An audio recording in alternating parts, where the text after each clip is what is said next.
call the meeting to order. Approval of the agenda, please. Bruce, thank you. All in favor? Opposed? Carried. Okay. Mr. Administrations, who's ever leading this thing, this part anyways. Jump right in. Okay. Good morning, everybody. Beautiful day today.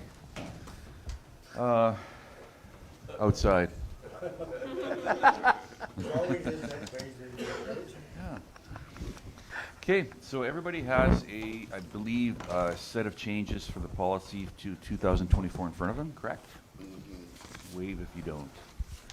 Okay, so starting off here, we're going to, throughout the document, rather than repeating it, for development officer, we did make the change to director of development services. So wherever it's mentioned in the policy manual, we're going to make that change. So first of all, let's go with the colors. Red means remove, as you can see with the key on the top. Green means add, and blue means discussion for council and administration as a resource. So as we talked about development officer, the second one there is finance clerk. Again, the same idea. Change the title to assistant director of finance. So if there's any questions going through here, just feel free for each section. I'm going to go through this fairly quickly in the essence of time. But if you do have a question, want further discussion, just let us know. So for 1.214 employees. So for employees, we're just going to make some changes for some titles, updated job descriptions. The assistant director of finance, as we talked above, and used to be the finance clerk, and the general administration clerk is in addition as well. So, and as we talked about, the municipal administrator shall be authorized, and we're just updating this as far as dismissals and hiring. We're adding development or director of a deputy director of public works, taking out development officer and adding director of development services. Petty cash, we're just adding the one position, so we have an alternate in case in the absence of the director of finance to deal with petty cash issues. Under memorials, we looked at that and we updated a little bit. I don't know what council thinks of this, but basically we've taken out if a past employee's, say for 10 or 15 years, a family member passes away, we're not going to recognize that, not to be mean or anything, but just as time progresses. So we've changed it to donations to employees and councillors in the death of those people. And in addition, the MD will make a $100 cash donation in the event of the death of an immediate family of a current MD employee or councillor. Okay. So questions on that? We're going to go into the office charges, or office equipment changes.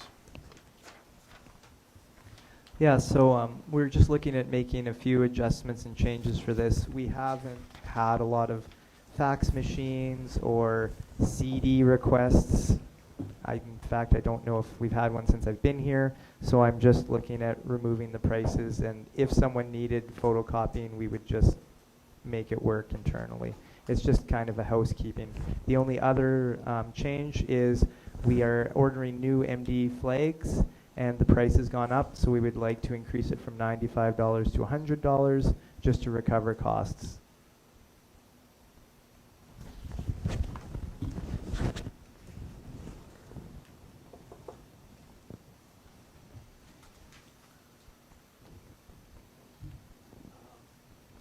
Sorry, the next then would be the employee meal allowance.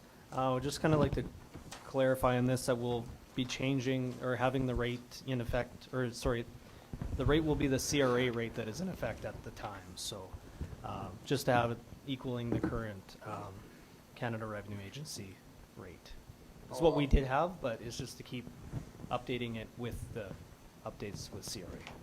How often do they change? Like yearly? Annually, yeah. Annually. If they do make a change. They don't always change the amounts, but if they do.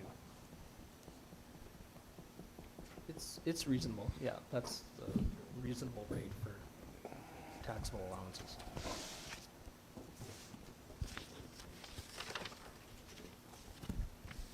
Okay. The next section that we just wanted to highlight was the cemetery grants. We're wondering if it makes sense to maybe just take the years out of the actual grant part and just say every 3 years. And then while we were looking at that change, these dollar amounts are the same and have been the same since I think around 1999. So maybe it would be an opportunity for council to consider if they want to change anything or keep it the same. I mean, amounts could change, frequency can change, keep the same. We just thought that since we're reviewing it, maybe you guys would want to do something different or not. Your choice. I was asked about it, see if they could get some more for the Catholic cemetery. So, probably wouldn't hurt to change it a bit. So I mean, we can do it two ways if we're going the change route. You can change the numbers or you can change the frequency. So what did you want, Oscar? To add a cemetery? Pardon? So what do you want to do? You want to add a cemetery? I'd just like to see it raised up.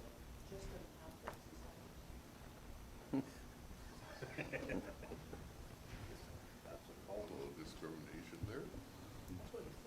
What's that? Just that speeding them up. Just the Pope, get the Pope to put some in. Can't hear you. Get the Pope to put some in. Pardon? So, How much?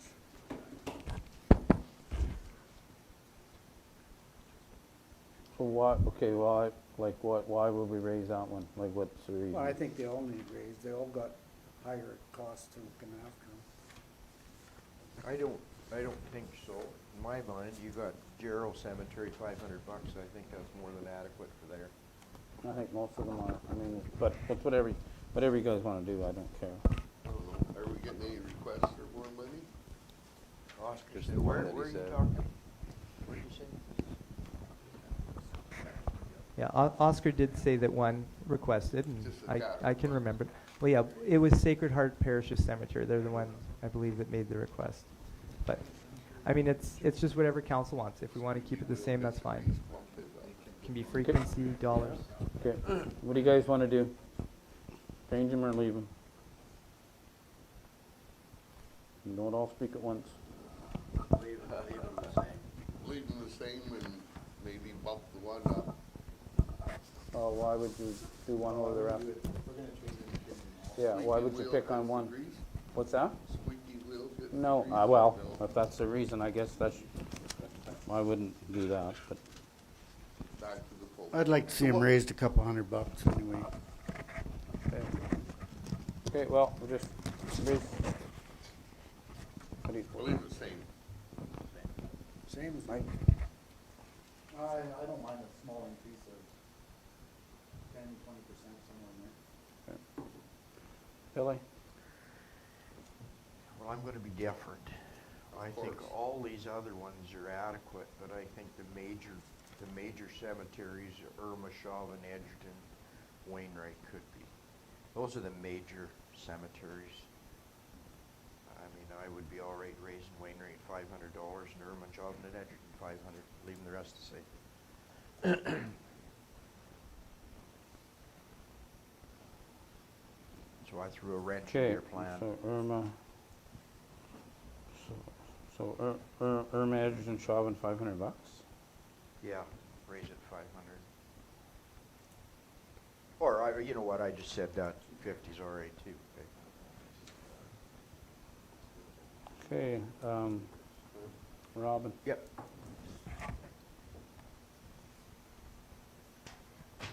Is it just for lawn mowing and maintenance, or Yeah. new fence, or what? No, it's just maintenance, well, I don't know. They get the money, we don't ask them what they do with it. They just give them the money and They haven't had an increase since '99. I'm not sure when the last increase was. And it's paid every 3 Yeah. years. Hmm? Yeah, so I went back in 2006. There was a policy that said these had been in place since '99. I did not find a '99 policy manual, but I did go back to 2006, and these numbers were the same then. And it's always been every 3 years, it looks like, because it referenced since '99. I'd go for an increase. Change it to 2 years.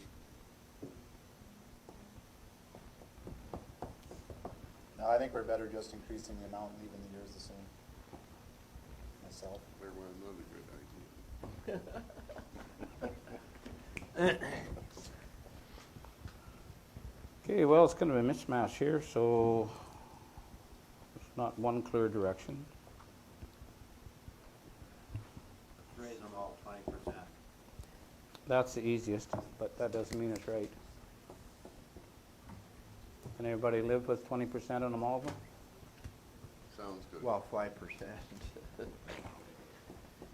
That gives, you might as well keep it the same. Why would you do that? Might as well leave it the 1,000 to same. 1,050 is really not gonna make.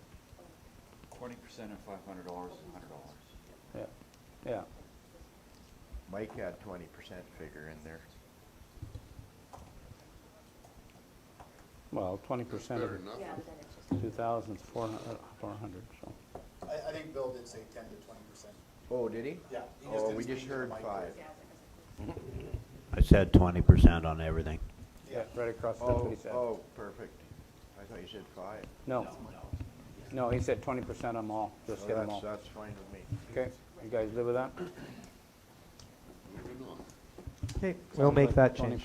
So it is 20%?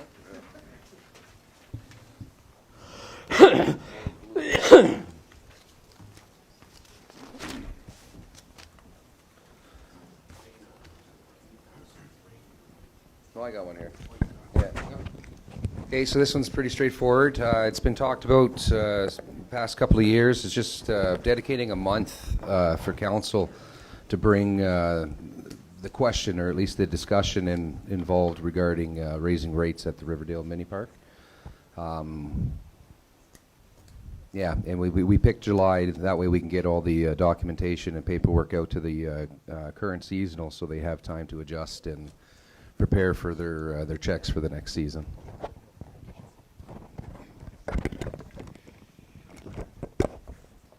Okay, thoughts, guys? Sounds good to me. Perfect. Don't see any opposition. Okay, and then the next change, sorry, we'll scroll down here. This equipment rental section, we're going to remove it from the administration part and move it over to the ASB part, if it's all right with the group. Just it's confusing, yeah, it's their section.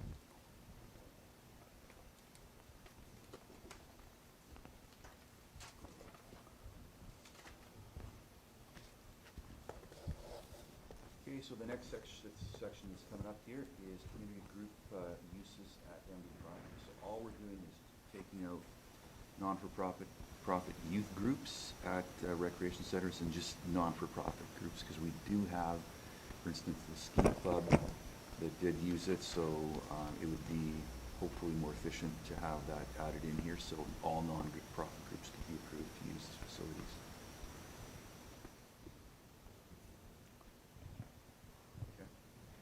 Okay, so for the next one here, we, as per the MGA, we need to have a policy of having the financial statements available once passed. So we would like to have this policy here to have physical copies available and then published on the website once council has passed the statements. That's the practice we have been doing. Just needed a policy.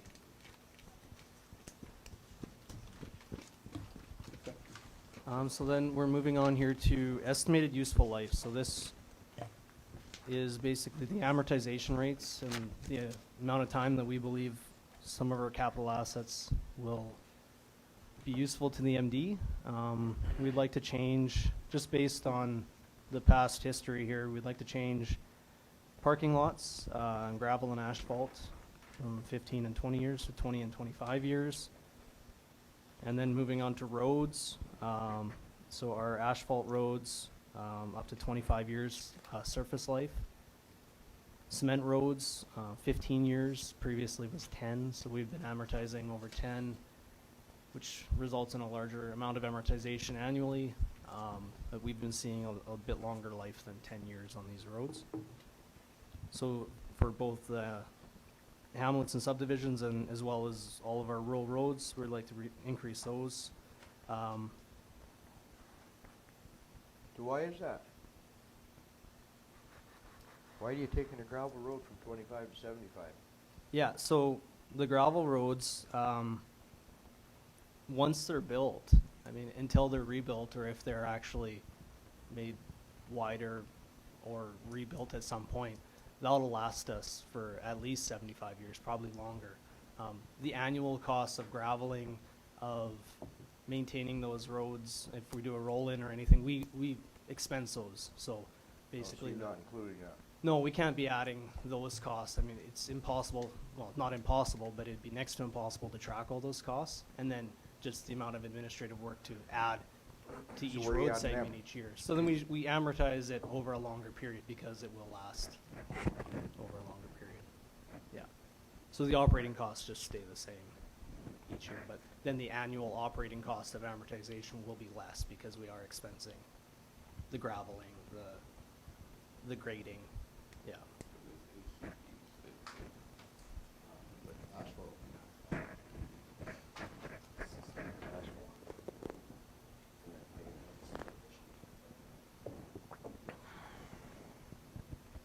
How does it affect the asphalt monitoring? Yeah, so as far as the indicators and everything, this will decrease the amount of annual amortization, which would help us.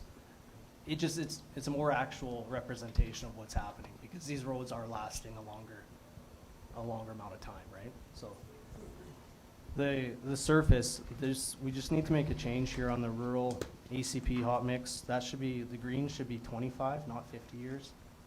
That's just for the surface amount. Should be the same as in the Hamilton subdivision. 25 years is what we've had roads last that long before we've had to remill and inlay.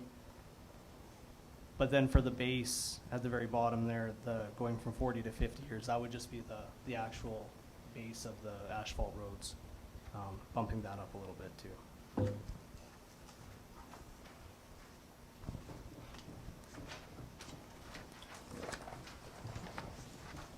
And that's all we have for changes on the rates. Okay.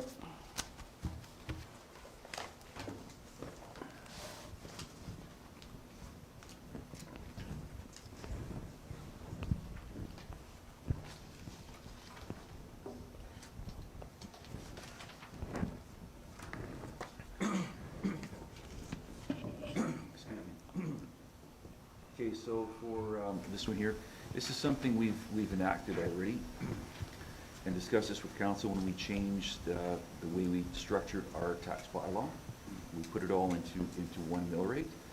But I think it was important to council that we recognize the difference for each fire area be divided into the four fire areas. So that's what this is doing, and also for the recreation reserves. So this policy divides that mill rate from the tax bylaw, which is not identified. The four fire areas are not identified, or the rec areas. So this policy does that.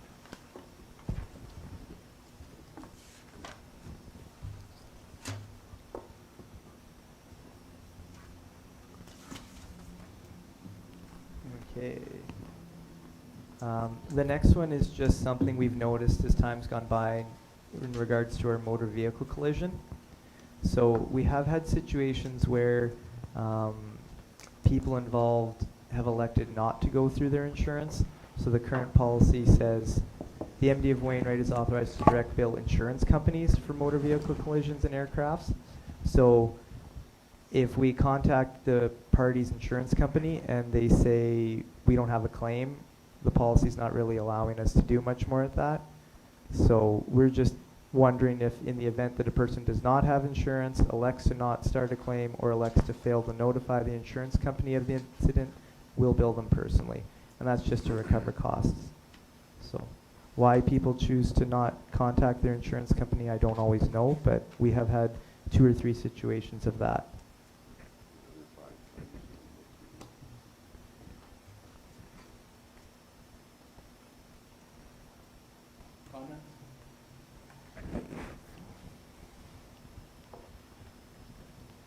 So what will that do then in the long term, Neil, is that? So what'll happen is if ratepayer A is driving down the road and they get into an accident, ratepayer A fills out a police report, we get their insurance information, we contact the insurance company, and then ratepayer A elected to go through insurance, we recover our costs through the insurance company. Ratepayer B does the exact same thing but says, no, I don't want to pay more deductibles or whatever else, I'm just going to deal with it internally. The way the current policy reads, we can't recover our costs in those situations, but with the proposed change, we would be able to just bill the individual involved with that. So, and it's not just for our ratepayers, it's the policy for anyone driving through our roads. This is not provincial roads. Provincial roads, we would follow the provincial rules. These are for our roads. Who enforces the payment? So we do have a process to ensure that the money is recovered. It's a staggered step. We start with letters, then we do statements, and if we have to, in the past we have used collection agencies, and we haven't gone past that since I've been here, I don't think. How many dollars you talking? It just depends on the incident. I mean, sometimes we can be talking about 2,000 or 3,000. I think the biggest one I've seen, Tyson's what, 5,000 maybe? Yeah, about 5,000.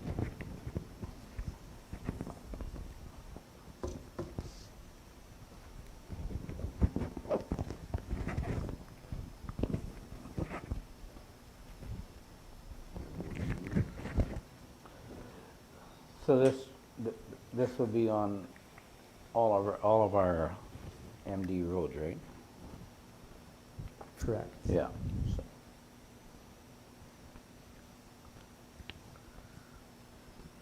What happens on the highways? So for the provincial highways, it's a very similar process, but in some situations, we actually just bill the province first, and then the province goes through the process of recovering their costs through insurance companies.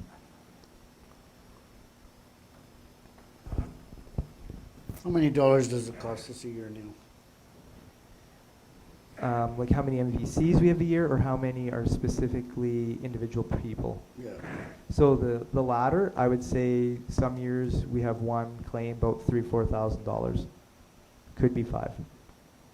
So it's just if we think that fire area should be out the $3,000, $4,000, $5,000, or if the person should have to recover the cost that way.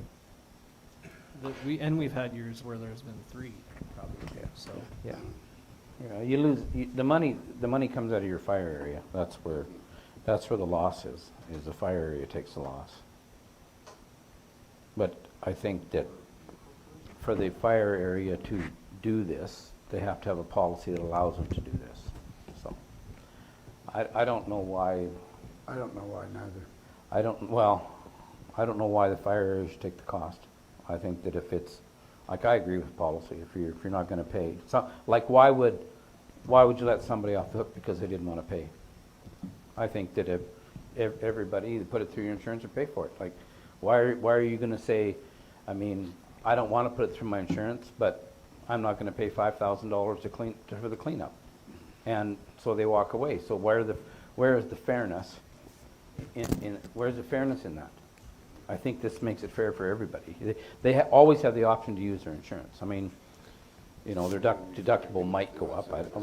Everybody's deductible is different, right? Like, we can't, but so be it. Why would, I just think you're giving somebody a break here because they don't want to. That's my concern. I mean, I agree with this. I think it's fair for everybody then. And I think if this comes out like this, then they'll put it through the insurance. So we're billing on behalf of the fire department, that's, Well, I think we're giving the fire departments the right to bill, right? Like some we administer, but not the villages, right? Like yeah. each fire area, it just comes back to who's doing the that billing part. then? Yeah. So like in Irma, Edgerton, Chauvin's case, we have not billed for those. Those are run through the village ones. And then for the Wainwright fire area, those are the ones that we do the MVC Yeah. collisions for. See, it's already happening through the small ones, but Wainwright is not. Yeah. So I mean, I don't have an issue with it, but it's up to you guys, whatever you want to do. I think it's fair. No, I don't either. No, me neither. Anybody else going to comment? Okay. Sounds like it's a go. So my turn, can you hear me all well enough? Yep, perfect. So we're suggesting that potentially you consider a policy in regards to the title. It's used quite interchangeably amongst the association, the MGA, the land use bylaw, the MDP. So Director of Development Services, the authority, it's a designated role as Development Authority Officer and Development Officer. So anywhere where that terminology is used interchangeably, that they are one and the same. Yeah. The next one is in regards to surface leases. So under my purview, I work with our lawyer in negotiating and maintaining and monitoring, but we don't actually have a policy where it stipulates that the municipal administrator and the reeve are authorized to enter into them. So that would support our process. So, right now, so is this is a change or not? It would be an addition. It's an addition to it. It's following, it's supporting the process we follow now whenever, well, it hasn't happened for a long time where an oil company or a gas company comes for a lease on MD property, but typically the lawyer will negotiate it. It's presented as long as it's within our policy as far as rates. Typically the reeve and administrator enter into an agreement with that energy company. So to that point, we just want to support it with this policy saying Yeah. that we're authorized to do that. Yeah. So renewals still go to the lawyer? Yes. Okay. This would be a brand new lease. Yeah, okay. Well, I think everything has gone to the lawyer, is it not?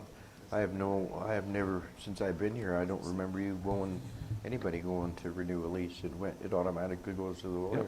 That's right. Yeah, the renewals bill. We're talking about a new lease. Like if they build a new lease on MD land, in the past, we'd look at it, and if the documents supported it, we would sign off on it. But we haven't had a lease on our land for quite a while. At least 15 years. Yeah. But we on new leases we did before. But renewals all have went to lawyer, yeah. That was, the decision was made Yeah, quite a while ago. because we were losing so much money. Okay, so you guys good with this? Just Where putting did the, you come up with the fees for the entry fee? So, yeah, we're on the next one. Yeah. So this is already existing in policy. So Dana and I discussed this, that potentially probably would be prudent to bring this to council's attention, because you're right, the process is that if there's a renewal, it's sent directly to the lawyers and they use their rates. So we've got rates that potentially they haven't been looked at since, I think, Dana, you looked at that, was it '06? The pipeline rates since 2006, there hasn't been an increase, and the next one since 2013. Yeah. So these rates are probably outdated and need to be looked at. Another option, like we talked about, is just to send them directly to the lawyer to get the numbers put in. So it's up for discussion. How come we haven't been sending them in? Like, I was under the understanding when we put it in, as they came up for renewal, they were going in. Yeah, that's what's happening. Yeah. But we've got a policy that's stating these rates are different, though. So we got a policy saying one thing and we're doing another thing. We're sending our renewals into the lawyer. Change it.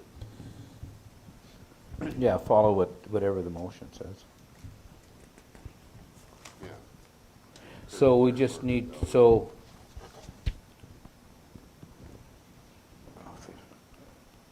what are we doing on new stuff? Is this the numbers that we'd use for new stuff? So then what you could do is replace this entire, well, this is just for pipelines, right? Yeah, And but- for anything to do with energy or lease development on MD property would be just forwarded to our lawyers for negotiation. New and renewals. Yeah, then this way we're not updating our figures and we don't know where we're at. And our lawyer would take care of that because they're an expert in the process. I don't know, what do you guys think? Yep. That would be the Okay, easiest way. so that makes things really easy for the next few items. So let's just go back up a bit then to surface leases 4.1. So that's redundant then? right there? No, because we still, Bob. We still have to we sign still have off to on sign these agreements, yeah. So the lawyer's gonna negotiate it, but we still sign off? Once it comes back, yeah. Yeah. Okay. Oh, is that the way it works? I don't know. So at the end of So- the day, we would still have control whether we're gonna allow it or not. Yeah. Oh, yeah, yeah. Okay, I didn't know, I thought when you turned it over to the lawyer, he signed on your behalf, but they still come back to you to sign, okay? Yeah, for the renewals, yes, but The new ones? the new ones are a little bit different. Okay, okay. Okay, good. We'll work on that, yeah. So the same applies here. This was just, if you scroll a little farther, this was a rate review as well, so the same could apply. Just keep going a little farther, Stephen. Oh, Neil's got it, sorry. So the right of entry, yeah, there, those 300, 900, 1,200, those rates haven't been reviewed since 2006. So same thing can apply. Well, yes and no, but this is a little bit different for seismic, right? We typically don't send seismic requests to the lawyer for approval. They come in and they just give us rates and conduct their seismic. So would this council be a different situation? Would that have to go to a lawyer when we have a seismic company coming in and doing exploration? I know it hasn't happened for a long time, but typically that's what happens. They'll come in, they'll have their forms ready, they sign off on it, and this is their rates. That's right. Typically, we don't send that to a lawyer. Well, usually if the seismic company comes in, they want to use our ditches, that's for, and we've pushed them off our ditches, right? Well, it says, I think it says in here that they can use the ditches or road allowances for a certain fee. I thought with permission they could. Yeah, I thought we did take them out of the ditches too. I thought there was, it's been a while, but I remember we had that discussion because they're drilling holes in the ditches and they weren't filling them properly, so they were worried about surface water contamination, is what the discussion, I believe, Yep, was at the yep, time. yep. And we said, really give it to the landowner. So I thought we had said that we wouldn't allow seismic In the ditches. in the ditches, that they could go to the adjacent landowners. Because They were getting it for nothing from us. they were getting it from nothing from us, and they had to pay the landowner. I think you're right, Oscar. So I think if you check back, there might be something somewhere that says that we don't allow it in our ditches, as I remember. Okay, so does council wish the municipally owned land policy to stay in place? Yeah, I think so. Okay. Yeah. Because, that could be out in the It's middle not of a lot nowhere. of money either. So does that mean you're gonna keep it the way that It it is. was, or not gonna change it? Yeah. Okay, so we'll make it specifically noted in this one that there be no seismic and road allowances or ditches. Or undeveloped road. Keep Or them- undeveloped Keep them road. off the undeveloped Okay. road too, I would say. Yeah, don't talk about per home, I just want to know what the per home fee is. Okay. So the next one for consideration is, just wondering if you feel confident still in the rate of $600 if someone wants to amend the land use bylaw. Wondering if that would be sufficient for advertising costs this day and age.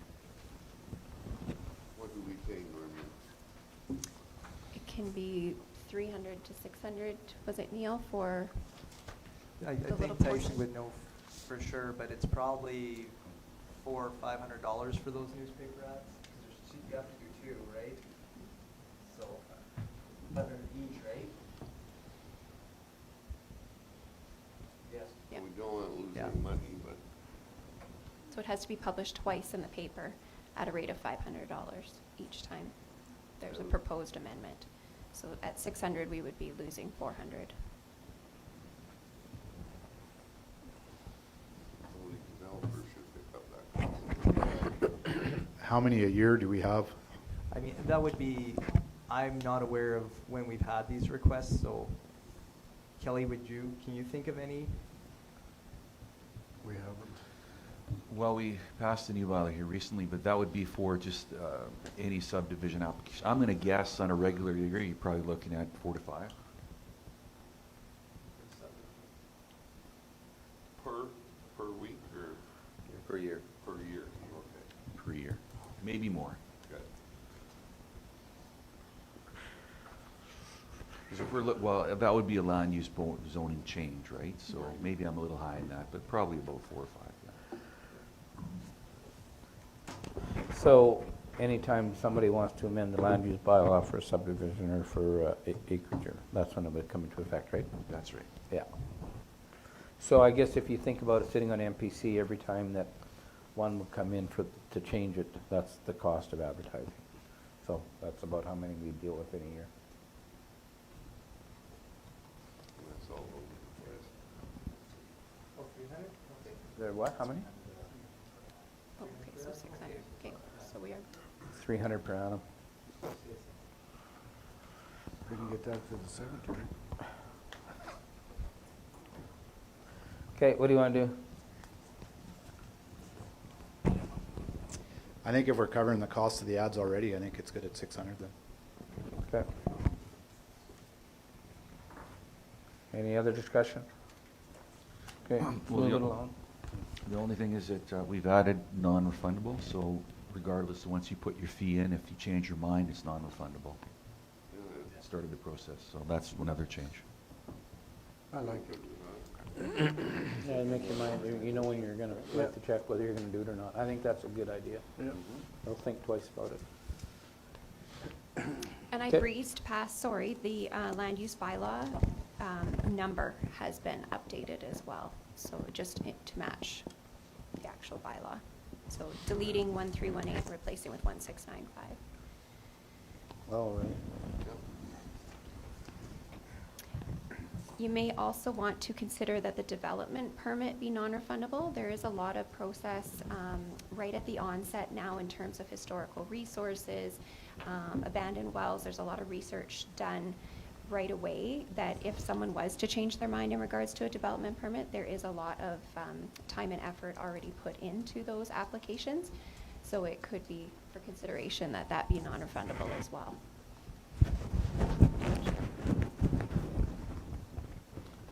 I guess it makes them both in line with each other.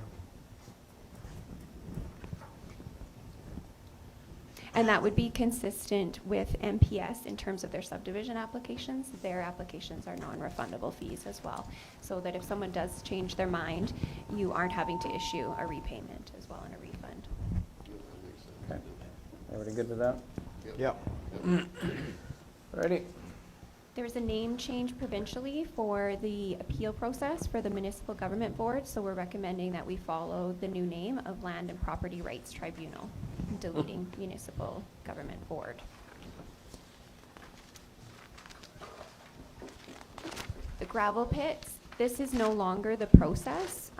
When we are doing pre-disturbance, there's a whole provincial requirement now that is far more comprehensive than this.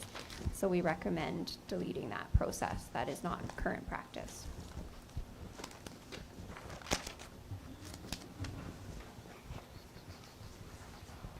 So what are we gonna put there, anything? Nothing? Where's the code that we do follow then now? We follow provincial legislation, Bill. So where's it? Not in here Well, then? we could put it in there, but it's a requirement through the provincial Yeah. legislation. So should we just leave the heading in there and put underneath it as provincial regulations so that they know? Sure, you so can they do that, know- yeah. So we know that we actually, there That's is a too easy. policy somebody should be following? Yeah, we can call it new gravel pit development, follow current provincial legislation. Mhm. Is that what? does that Yeah, work? works for me. And you can mention code of practices in there, because that's what we have to follow as a code of practice. You don't lose it then. Very good, Kelly. It's Bill's idea. Very good, Bill. And on these next two forms, they currently say 30 in our policy manual, but the policy has actually been updated to 100. And with your discussion today, then non-refundable. So just amending these forms to match policy. Yep.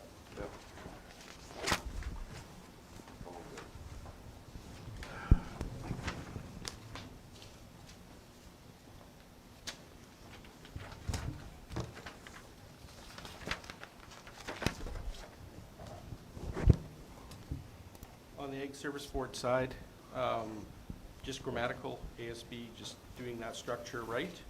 The next section, 5.17, Shelby, do you want to address those changes? Yeah, so just in the vertebrate pest control section here, so we thought it might be appropriate to remove range 1 of the MD of Wainwright, just because depending on, I mean, that is subject to change should we get an infestation in range 2 or 3, just to eliminate that pigeonholing of range 1. Just grammatical, some capitalizations in there, and then swapping out, instead of saying to operations with a medium to high risk, looking at the legitimate risk factors as opposed to trying to quantify medium to high risk. So we have kind of an internal flow chart that we're kind of using at this point to determine that risk. And then just in here as well, the blue section, which is just if there are toxicants to be provided, folks need to fill out a rat poison agreement, which is similar to a hold harmless. So that is ASB Schedule 17, which you'll see further down. So that's just if someone is receiving anything, they do need to fill that out prior to receiving it at this point. Okay, if nothing there, beaver control, just grammatical, taking out and. Moving on, beaver control municipal road allowance, just changing duties from time to time to if necessary. The next segment, just adding prior to work commencing, if that's okay with you guys. The bottom of the page, taking out deal with and using a better word, conduct. Changing a the. Under the club route policy, the red there, just taking out getting, grammatical. Switching to operations, equipment rentals, taking out the cattle scale, we no longer have that, we just have that, and then adding in the section out of admin that was taken out there and put in here, so this is sort of just replacing that. Any questions on that? Fire permits, just again grammatical, has, have. Again, under the Municipal Vegetation Management Program, Weed Control Act, just more grammatical, not changing the intent. Under roadside spraying, changing ROW to right-of-ways. And D, along there, and instead of along there, adjacent to the property they own. And then grammatical with the other words not changing. Again, prohibited noxious PN and noxious N, just taking that out. Again, changing a word from controlled to managed. Again, right away. Landowner spray zone, just taking out ASB and Schedule 1. Again, grammatical further down. And the one thing here, if responsibility is not met within 5 working days, the issuance of a weed notice, we're taking that out and putting request from a weed inspector. We don't move to the formal process of a weed notice until we've exhausted cooperation and other things. So this just reflects what we're already doing, if that's okay. And then adding a statement further down, and is agreement and is controlling the weeds in an alternative manner. And we changed further down here, approval by ASB, and it's usually approval by council on the awards. That's where it goes. So it's just reflecting what we're already doing. And again, clarification to qualify for this award, proof of land of continuous land ownership. So just changing that, not intent. Again, ASB changing grammatical. So on this, they're still gonna get a Blue Gate sign and a. Yep. But if they want an additional plaque, that's where the $100 comes in. Right? The wooden plaque. Yeah, but if they get one, and then if they want another one, yeah. Yeah, correct. Okay. Any questions on that section? The tank loaders, just some grammatical changes, such as is i.e., the ASB, nothing changes any intent. Shelby, do you want to comment on 5.6 municipal bursaries? Yeah, so this was just written and added in last year tentatively, so this is just its opportunity to move into the actual policy manual. So this is just kind of covering the bursary process. There's no questions there.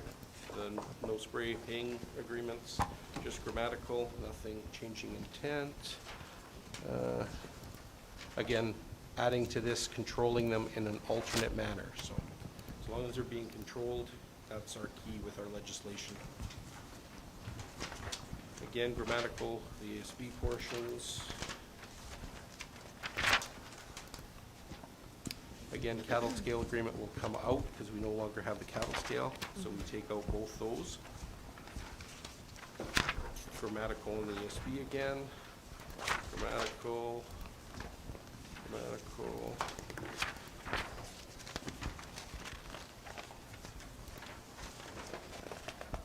And Shelby, do you want to comment on the rat poison agreement? Yeah, so that is, so this should say Schedule 17 on it. Is the just missing under the rat poison agreement there. Sorry, I might have sent you the wrong version, Stephen. This one is missing a statement just in the front, just that it was in accordance with the province. So I'll just get the correct version sent over, but just as per the province of Alberta. Municipal policies in there as well. I'll find the corrected version because it should also have Schedule 17 on it, but just saying that it's as per the province and our municipal policy. It's just pretty much a hold farmless, harmless, or farmless, yeah, either way.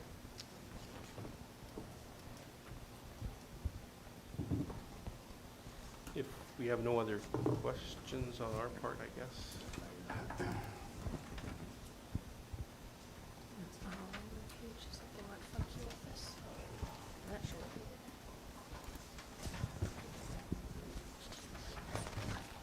All right, Preston, we'll turn it over to you.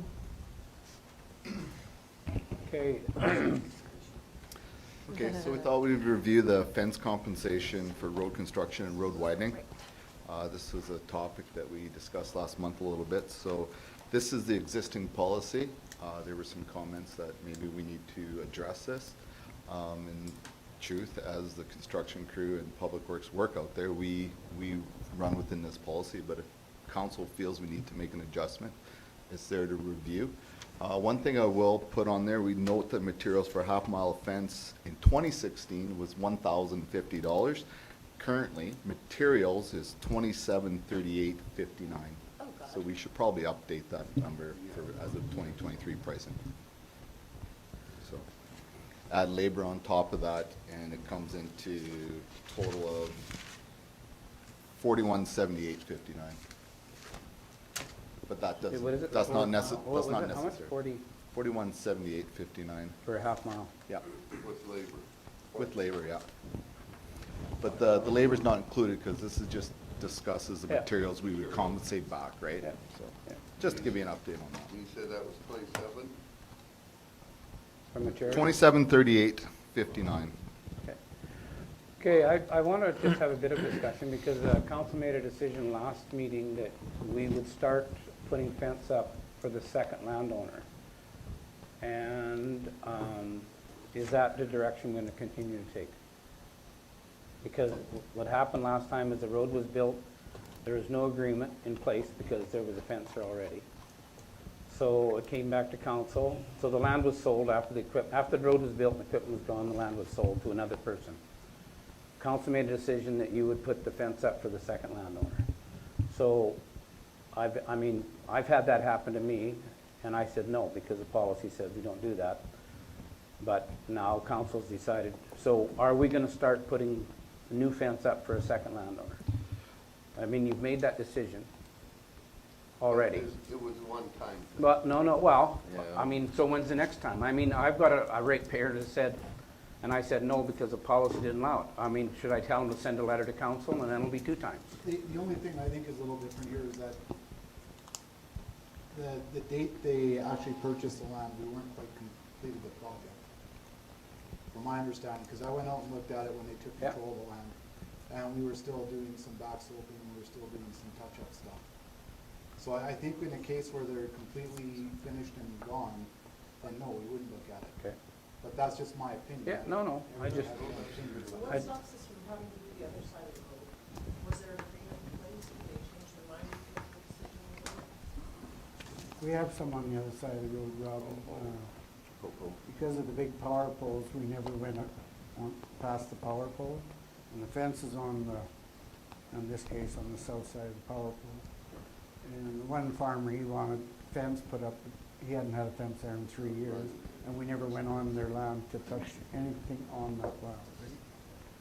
So on the south side, the only one that I agreed to fix was where we went in and took burrow pits, which is in the agreement anyway. They made that agreement with the farmer, so, and the guy happens to be my uncle, and I told him no. Some of it just don't fit. You know. So typically, the way construction would do it is we would come in, if we plan to do back sloping or borrows, and we have to remove the fence to access, then we would look at replacing the whole fence. If we're just sloping our ditches and we're not disturbing the fence, then we would not replace that fence. And then that's how we look at this policy. So when we go in to do back sloping borrows, then we come to the policy and we follow this policy. So basically in this situation, what we're up to now is determine, as we do these new projects, do we sit down and determine what fences are going to be replaced based on a drive-through, or do we just keep following this policy and moving forward? see, I was thinking, we don't have to, the only thing that I was thinking we could change, where it says no fences in place, I would change it to say that anytime we build a fence on a 100-foot right-of-way, we replace the fence. But then if they say no, then we put they check it off and initial it. So that doesn't matter who buys what land after any time there's no fence. The only person that has the right to put the fence in is the original landowner when he signs agreement. So that's all I would do. And But I think, I mean, that's fine, but the issue with that is, we did not talk to this landowner I know, because but- we weren't going on But to you their will, I land. mean, we're talking about going forward, you will now. So we're gonna talk to every landowner as we go through. Well, I mean, otherwise you start picking and choosing landowners who's Yeah. gonna get a fence and who's not. There's no fairness. I just want things to be fair. Two things. I want things to be fair for everybody, and I want staff to have, when they go out and make a decision based on our policy, they don't have to go back a week later and say, well, Jesus, sorry, council changed my mind, I have to put your fence up now. Like, I just wanna clean it up. I think on some of it is, council ain't involved in the agreement process too. They come out and I say, did you get all your agreements? And they say, yes. Well, we didn't even know. Sometimes they move on to a job site without even letting us know, which is supposed to have it's only happened a few times, but it does happen. So, in reality, I think if we make sure the council's there when they do some of these agreements, then everybody's on the same wavelength too. Well, that does make it difficult, because some of these agreements are done with people who are not even living in Alberta. So how can you be there when we do the agreement? No, You can review the agreement after it's done if you like, but I don't think being there at Well, the same time, review it's it, gonna slow the whatever. process down, and we're gonna have a lot of issues going forward. I think that's an administrative. Plus, then we've got 3 opinions as opposed to 2 as well, which makes it potentially harder as we go forward. I'm not saying it's wrong, I just think that could probably slow things down quite a bit. Well, the ones that live in Florida, I'm quite sure I'll fly down and visit with them. We would like that. Well, I think that's, to me, that's that's their job to, that's administration's job. And, I mean, I think counselors should stay in their lane when this happens. But I think if we change it just to, we get a fence. So going forward, we want the policy to say, we will change all the fences unless the landowner says no. Well, you're gonna do it, you're gonna do it anyways. Because everybody's gonna come back in and say, I mean, we've already made that decision. We made it last meeting. So every counselor is gonna come back in and say, I want that fence put in. So Yep. why don't you do it right from the beginning? And if they don't like it, check it off, they don't want it. At least we know we gotta put a fence So in. I guess we're gonna have to also determine what's considered road construction too. If you're working on a 100-foot right-of-way, What if we're then- doing a clay cap? You're not touching them fence though, with the back slopes.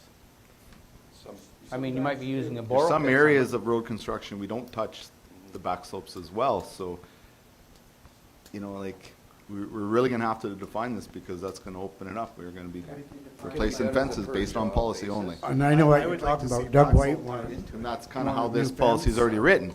If we're not working on the back slope, we don't replace the fence. But- That's how this policy is written already. I know, but we changed it. We made a motion to change it last meeting. So, or do you want to leave it the same and just let councilors come in and argue their fact that their ratepayer should get a fence outside of policy? That's the other option.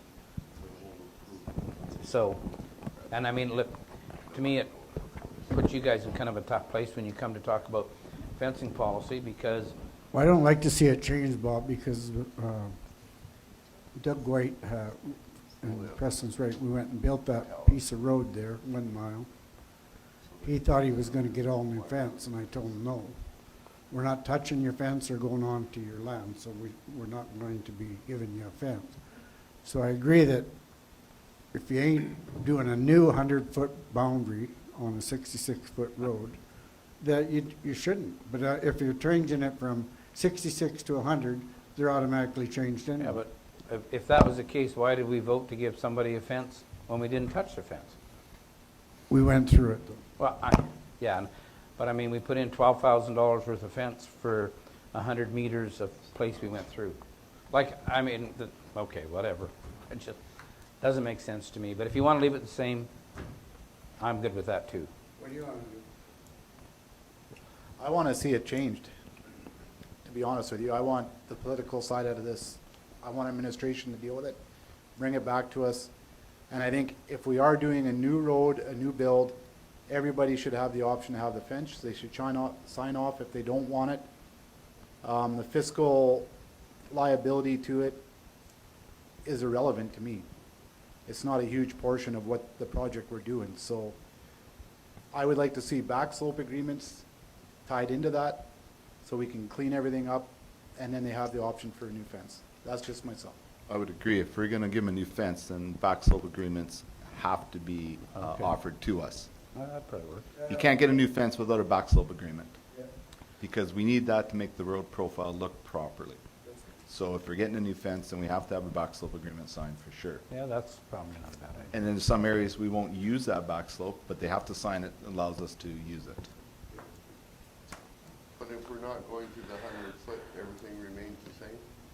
No, that wouldn't, I don't think that would change, would it, Bob? No, if we're not going to 100 foot, it's only on the 100 foot where it makes a difference. If we're not going to 100 foot, we're not putting in new fences.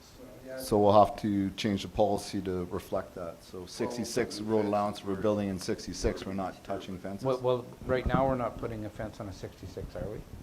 Well, we did in my area, going past. If you do a black sloping agreement, yeah, you do.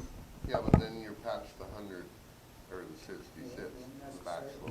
Not, you, Well, I suppose. well, I something mean, like okay, that, yeah. so what if I think we, potentially- any back sloping agreements, agreements will require a 100-foot right-of-way. And then, I mean, there are places where we're gonna build on a 66, Correct. but to get away from the 66, should we require all new builds where back sloping agreements are needed, we do it on 100-foot right-of-way? I don't know, I'm just throwing that out there, guys. I'm not trying to get some input from you guys, what you think. Years ago, That's 17 feet. Bob, we were supposed, any construction was supposed to be widened to 100 foot because of snow removal, Yeah. trees. So I think every time you do a road, whether it's 60, you're balancing on 66, it should be based on 100 foot Yeah. and replace the fences and put them in place. I do agree with you on that, Yeah. 100%. Yeah. I'm just saying there could be a point in the future where maybe we can't get that 100-foot for whatever reason. Yeah. So then we have to look And at that. sometimes it's not We necessary. cross that bridge when we Yeah, come. but sometimes it's not necessary to take the 100-foot, if it's a back trail or a road you're upgrading, but it's just an upgrade for seasonal, that you don't, I mean, you're not gonna plow it in the wintertime. but you still need some dirt, so. And some of those areas could be in closer to the subdivisions too, right, where we can't get that 100 foot. Yeah, that's true. Well, yeah, that's right. I still think we should try to get all 100 foot. Maybe forest road areas as well, That's right. you know, depending on where, Yeah, forest roads, you're under a different set of rules, because you don't control it then. You have to kind of go with what the landowner wants. some of the developments, you know, Okay. landowner developments are very close to the 100 Okay, foot. so do you want- We watch that as well. Do you want administration to go back and rework this policy in some way, shape, and then bring it back at the next meeting? You can- Okay, so what are because some there of the is key a lot of- takeaways, please? Can we review them, just so we're all on the Yep. same page? Yeah. Well, I think kind of what Mike had said, that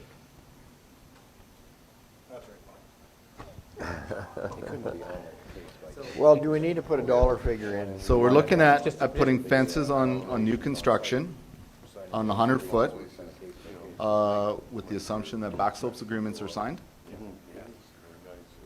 You'd have to have the 100 foot agreement Yeah, of course. Yep, yep. That makes 100% sense.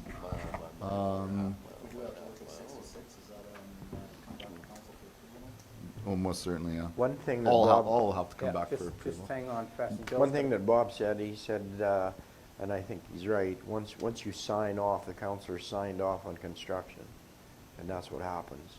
You sign off saying, yeah, the road is in good shape, then I don't think past that point, there is no. On the completion, on construction completion? Yeah, Yeah, yeah, that makes good sense. yeah, yeah. I mean, this just was a fluke deal, it'll probably never ever happen again. We don't sign construction completion with landowners, just with councilors. Okay. Yeah. So, what'd you say about cost, Billy? Well, I don't think there should be any cost in there. Why we got a cost in there? I mean, it changes all the time. Yeah, that's what I think too. And the That's a co- good and the idea, take that cost out is- completely. Even if, What was that, Bill? I don't think the cost should be in there. We don't need that in there. Okay. Because take it out. it's irrelevant really, right? Yeah. Yeah. It's whatever the day brings. So, okay, I just want to throw one, as we're saying, so if a landowner wants to build a road, or get a road built, but he doesn't want a 100-foot right-of-way and no fence, but he'll sign a back slope agreement, that's all right to build on the 66-foot right-of-way. Yeah, Are you guys okay with that? yeah. And I think you should pay everybody $610 a year regardless of whether he, in this thing here, if he has a fence or, what is that expense? You know, Yeah, I really, mean, whether if he it- has a fence or hasn't. You know, do you Well, want a fence? if he doesn't put the Yeah. fence back in It again. might give him, maybe he doesn't have any cows and maybe think, oh, if I get 610, I'll take 610. You know, versus our cost of 12,000. Just Yeah, give there- everybody 610. Preston, you're If you take the puzzled. fence, if you take the Yeah. fence out. Just give them 610? If you don't replace the fence. Oh, if we Yeah, don't replace the yeah. fence? Oh, okay. Yeah. Right there. Yeah. Okay, so that'll stay in. I was looking down farther, 687. Are you making notes? So, can you guys got enough information to bring this back for a review? So if we're doing that, In the new year? next one down there, MD What's will that? pay In the new labor year? cost of 680 Yeah. Okay. or 750 Yeah, okay. for putting the fence Just up. checking it's not this Okay, afternoon. just a minute. Bruce, what was that again? Okay, the MD will pay labor costs of 687.50, but you're saying, Preston's saying that the fence is worth, what was it? 4,000, and then the cost of putting it in is up to, No, so should that number, but that's if you don't take a new fence, Bruce. yeah, we'll pay So labor. why would you pay him, I mean, if he's not taking, if he doesn't want a new fence, No, the first one is we'll pay landowners 610 So what for what half I a mile. what I think is going Right. to happen is, Bruce, this policy we're going to actually remove from what I'm hearing. Okay. And then we're going to draft a new one. It'll look different. It'll incorporate what we've talked about, and then we're going to bring it back to you guys for you to read the new policy and go that way. This policy, from what I'm hearing, isn't really what we're hoping for anymore, so we're going to just get rid of it. Okay. I'll sit on the edge of my chair waiting. We're going to draft a Yeah. new policy that will deal with the more, from what I've heard around the room. Okay, just a second on this, just a minute here. I just wanna, that's something new I just wanna think about for a minute before. So right now, if I got a road I wanna build, and I got a fence on it, but I don't want a new fence, the way this policy reads, the MD will pay me $687 to remove the fence? No, to build a new one. No. To build a No, but I don't want a new fence. Then you don't get that. Then you don't Then get you don't get it. 687. We'll give you $610 per half mile of fence if the landowner doesn't want the fence And I can remove it replaced. if I want. Yeah, and then you can do what you want, within a certain timeline, because we're coming in to do construction, so it's gotta be out of there, right? Yeah, okay. Or it just gets rolled Yeah, into the because ground. I had because I did have, on a piece of property we used to own, they built the road and I didn't want a new fence, so they did pay me $600 per half mile not to take a new fence. We owe you $10. So do you want to leave that in or take that out? No, leave it. Okay, Yeah, that part. okay, that part stays in. Charge the landowner to leave the fence up. Yeah. That's not. Yeah, well, I think we're getting rid of the numbers anyway. That would work better. So, what they're paying us the $300 for is to remove the fence and keep all the materials for them, and recover the materials. Oh, that's what you're getting them to. Yeah, that's what that is in there for, Robin. Can't wait to see the new one. Sounds good. Yeah, let's rework this whole thing. It's kind of wonky. Yeah, a bit. Okay, we'll bring it back. Staff bring it back once they get. Okay, 6.422. Okay, so in road widening, we just brought this up, review in the meeting here.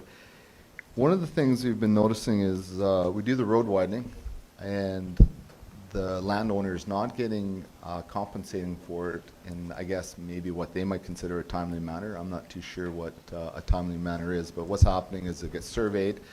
From there, it goes to land titles, and then it takes a certain amount of time before it comes back through, and then we get those numbers to pay them. So, I think if you're fine with the way it looks, that's great. We just thought we'd bring this up to your attention so you understand some of the, I think we do pay 50 or 75%. it says right there, 100%. Pardon? That, it says right there, 100%. Yeah, I know. I thought we talked about paying them 50% on, right after they signed, and then they waited. My understanding is we used to do that, and then you guys changed it back to this, or suggested to change it back to this? I don't know if it was ever changed back or never got changed and just got missed. I don't know remember if us it got changing. missed. I We know never that we changed it paid, back. I never, We don't miss at one anything. time we paid nothing. Next time, then we moved it to 50% upon signing, and the balance was paid on the end of survey. Because we never knew what that survey number was gonna be. We never rechanged that back. No, I think it just got missed. I think what's happened in the past is where, let's say the assumption is 1 acre. We'll just use that as a normal number. yeah. Survey comes in at 0.94 acres. Yep. So that's why we didn't want to pay him the full amount. Right. So you could say 50, you could probably even go as high as, 75 or 80% of it. I don't know, Neil, But what do we you want? have You want to that add on to this a little bit? But or we have you that happy? somewhere. We've got that somewhere. What do you have someplace? We have there was a well, maybe it never made it to the policy, but we've had the discussion that we would pay, I believe it was 50% on, as soon Yep. as. On signing. On signing. Because there was people were complaining because they never got their money for a year or so. James probably remembers. He's been here for a while. Who? James. But I remember that was in there somewhere and should have been paid out. Well, No, we discussed it when we brought this up, that we Yeah. do recall that was happening at one point, so. I mean, I think that's why we have this as blue, because we would like to capture what council's wishes are. Yeah. Well, I don't think you should pay 100% upon survey, but yeah. Yeah, that's fair. Okay. But I think it should be in there that we'll pay 50% or 75%, whatever you want on, yeah, Stephen?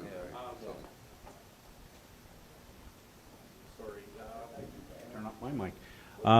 It was back in the 2010 policy manual. It was, looks like 50% of the estimated payment shall be due.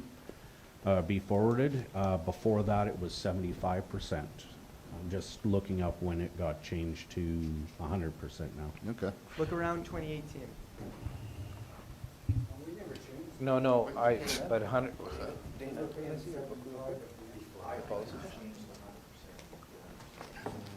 I don't think it was because we don't know what the survey is gonna be.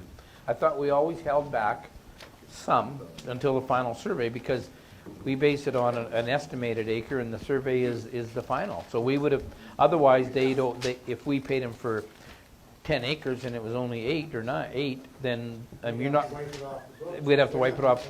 Yeah, they're not gonna pay us back.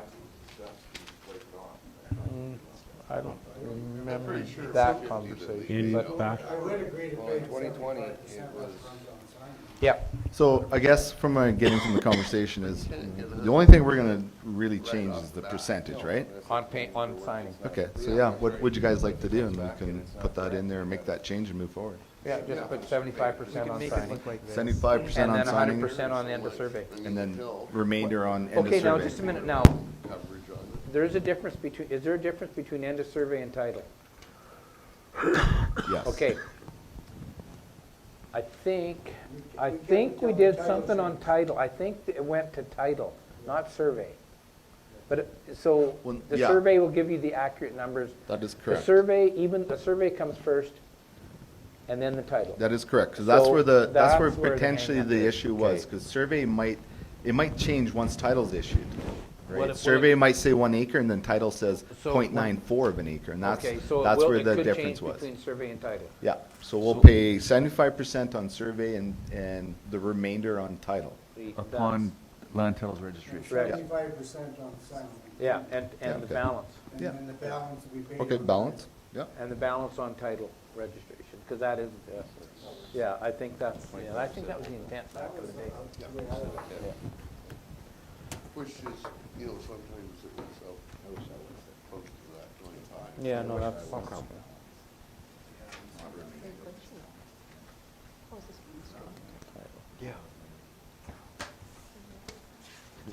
Okay, well, thank you for that conversation.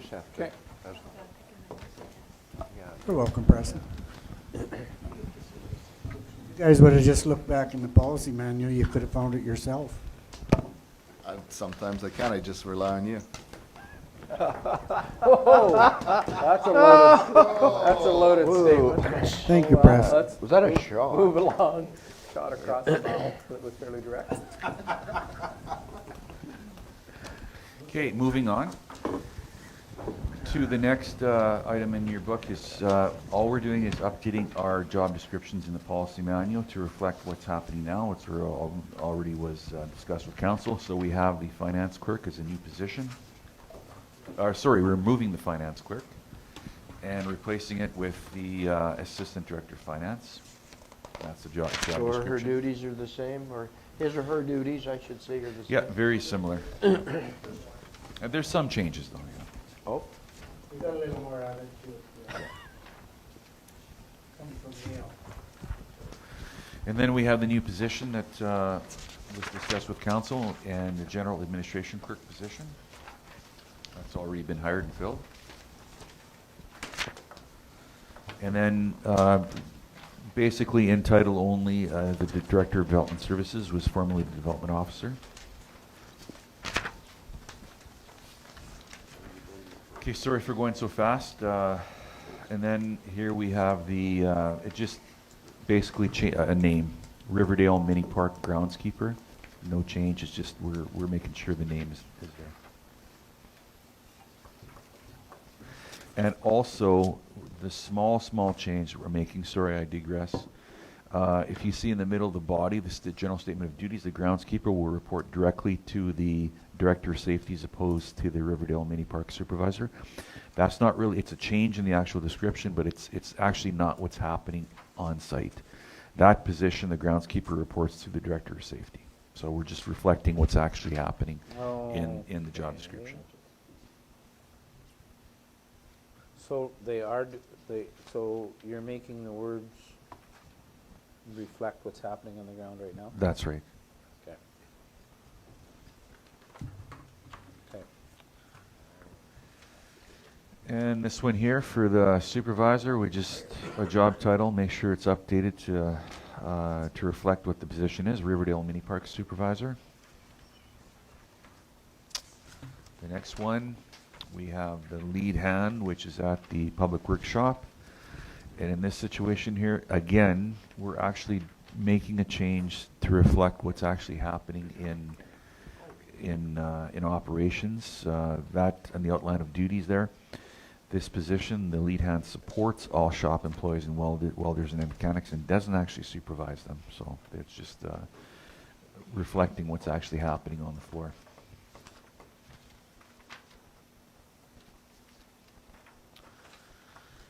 Okay, and then Just a second here. yeah. So, okay, so an employee comes to,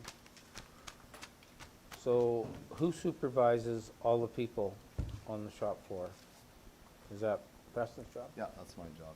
So if you're not available and they come for, so is it, they just wait? I mean, I'm just trying to figure out. That's where Kenny comes in and does the And he support. does the supporting. The supporting side. That's This a- also reflects our org chart, right? Because Okay. all these jobs do report back to me. Okay, So, okay. And then we have the deputy Okay. director would yeah, fall. that's correct, yeah. And he would be directly underneath me, so as the org chart grows, yeah. Okay. Yeah, okay, that makes sense. So really, it's an org chart item, right, Yeah. to follow that. Yeah, yeah. Yeah, which is at the end of the document Yeah, here. yeah, okay. Yeah. So what we have with the welder as well is, as reflected in the org chart, and this just was just an error in the job description. The actual director the welder reports to the director of public works, not the lead hand, and that's reflected in the org chart as well. It So has that, been. that's all not the a, time. you're making the word fit what has happened. That's there. not a change to the job description. It's just reflecting what actually has been Correct. happening. Okay.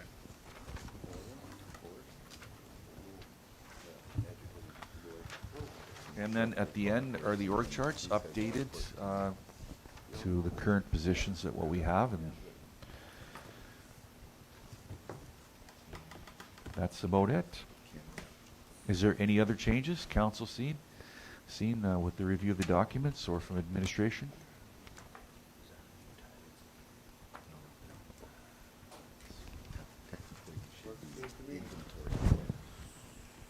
Okay. Yeah, Yeah, yeah. What's this one here?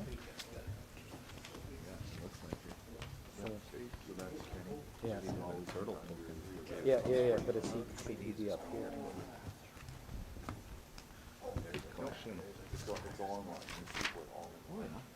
He doesn't have any supports press. What do you think, Joe?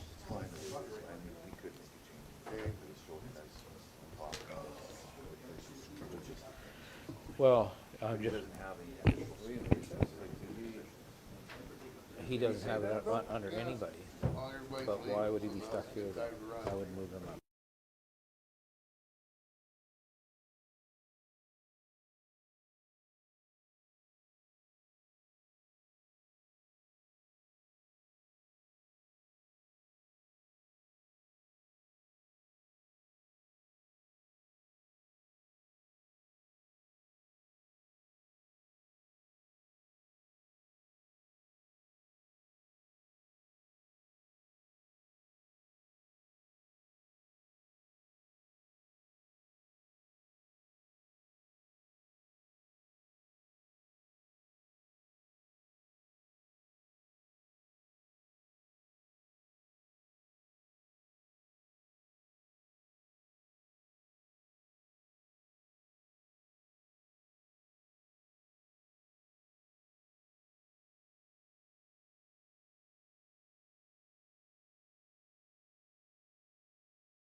notice hey Neil, you notice I keep this town of Wainwright symbol towards the camera all the time?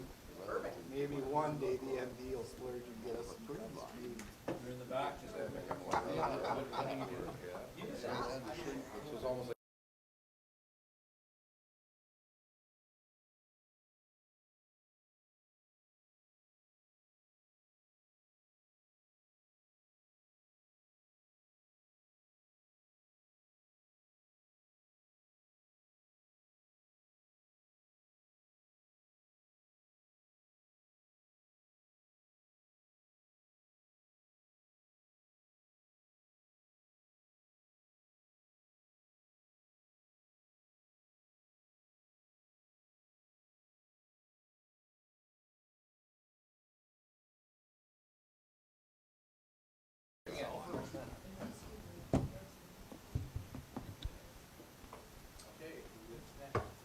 Well, is it possible to go back,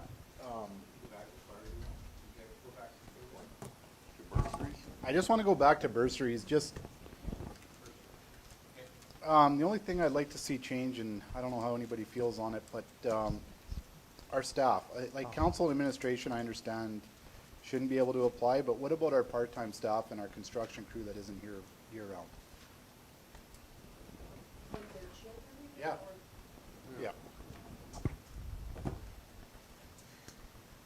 Like it is done anonymously, like I like that each time you're given one of these applications, there's been my name attached, so you can't associate the last name, and there's zero hint within it. It's very neutral in that regard, but I guess if you can choose somebody, you don't have to be a grader operator, so. It was all about the way it would look, perception. perception of, you know. And I think if you look at any bursaries that I've seen, they're, the people that work there are their children are not allowed. It was just about perception. Yeah, perception that if they get it, you could run into some public saying, well, I mean, and you could tell them that it's confidential, nobody knows anything, that they're not gonna do that. But whatever you do. We're just talking about temporary people? Temporary employees or full-time? Well, to me, and I agree with Bob, with what both of you are saying, but at the end of the day, I don't think our grader operators, how he's gonna influence that decision at all. Administration I can see, and council I can see, and anybody directly tied to it, but I'm not stuck on it. To me, it just kinda, we're punishing our employees' kids by, not punishing them, just not giving them an opportunity. The other option is we have a bursary for our employees only. I think that would be better. That's actually really good. That would help with retention. Might just apply for university. And then you apply council to that as well, and administration. Well, No, definitely not council. Administration, I think, would be, that could be a discussion. I don't think council should be involved in that. No, I don't think the council's kids should be getting the, I mean, that's a bit of a stretch. I do no, like the idea keep though councilors out of it. of an admit, out of a MD workforce bursary. I think that's, because I've seen that before in other bursaries where it's specific to employees.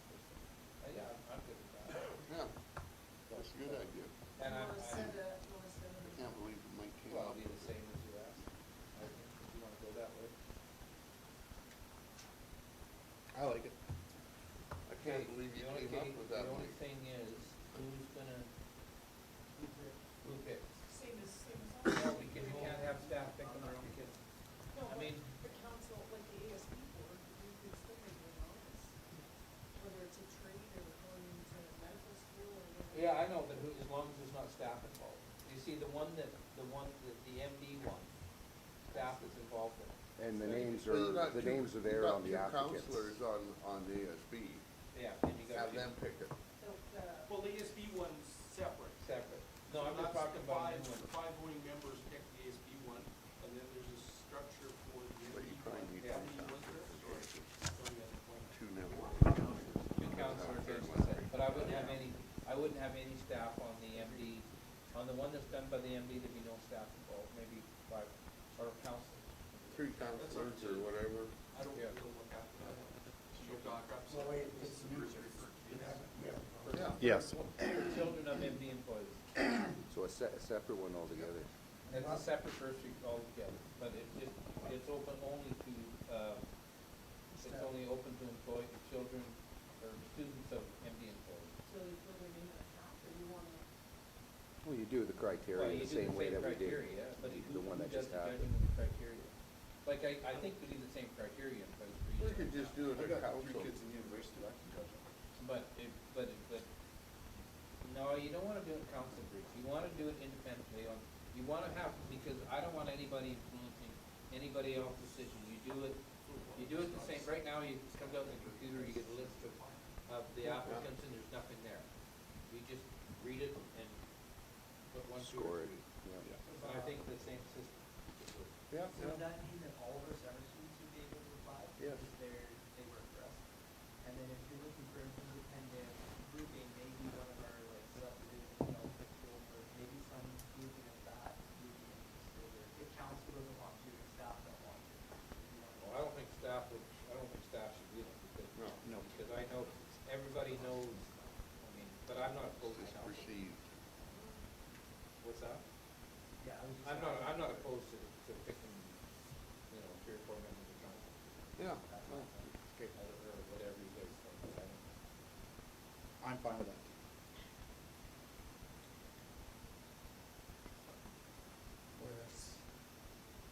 That's a tough. What's that? All 7 councilors.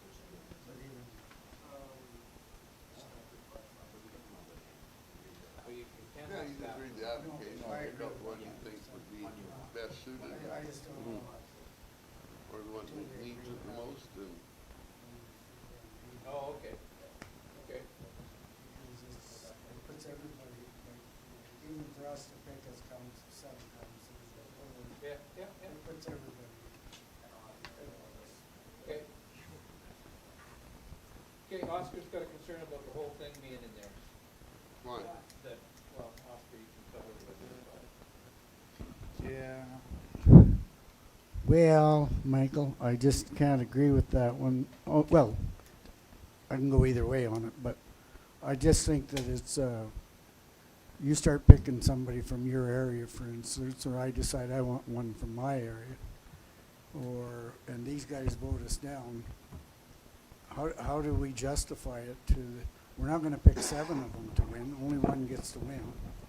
No, that's right, but they are anonymous, so we won't know whose area they're in. The other organizations do it also, Oscar. The credit union Vision has it for their employees' kids too. Well, they must send something in order to be anonymous. No, you know, you won't know until after the fact. Yeah. You'll never Yeah. know when you look, well, I shouldn't say you never, if you read an application and you may, oh, geez, Whoever I, prepares it for review will huh? know. Who's preparing it then? So who's going to be the person that's getting all the applications? Someone has to make it anonymous. Exactly. Someone's going to know. And then I'm not doing it. Oh, I vote Neil does it. Well, my kids are young, so I got a long time, but The current process right now, Shelby gets the ASB ones in, she prepares them on us, I don't even know what to do now. And then it goes to the board. well, Shelby be a good one, she's good enough. She does it for us as well. She could probably do it, she could do it for this one too.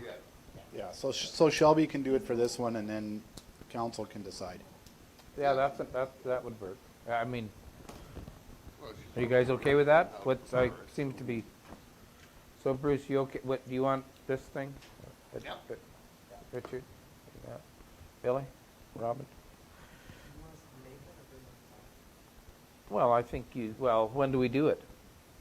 Well, I- before Well, it's gonna be based on identical criteria to what we're using for the other 2, so we already have the criteria in place. It just, the only question is, how many counselors do you want to review these? Do you want all 7? Okay? And the other one, how many people, what's the criteria? Oh, so I'll have to go off the. That, 2 counselors Yeah. and 3 Yeah. Marks, how's it affected, close to rural or something like that? Yeah, you have to live in the MD. Program you're applying for. We really don't have any qualifications. They would stay in the. No, no, Oh, no, yeah, no, no. no, no, no, no, no. No, There's there's no no conditions conditions to for the that. scholarship. You're just helping. No, and you see their grades, but that doesn't always matter. You have a mom going back to school to be a butcher. If you wanna give her the money over someone who's going to the University of Saskatoon to be a veterinarian, that was your choice and how you numbered each Yeah, person. yeah. It was very fair, it was very Yeah. well done, I thought. Yeah, it's anybody of any age going to school. It doesn't have to be, it doesn't have to be, you know, like you say, it could be some adult going back to take more education they're entitled to. And some of the work stuff may even be trades. Yeah, absolutely. So I think the only criteria that might change is because with the current two, it's a requirement that you live in the MD. Would that be a requirement we're doing for our staff? Yes.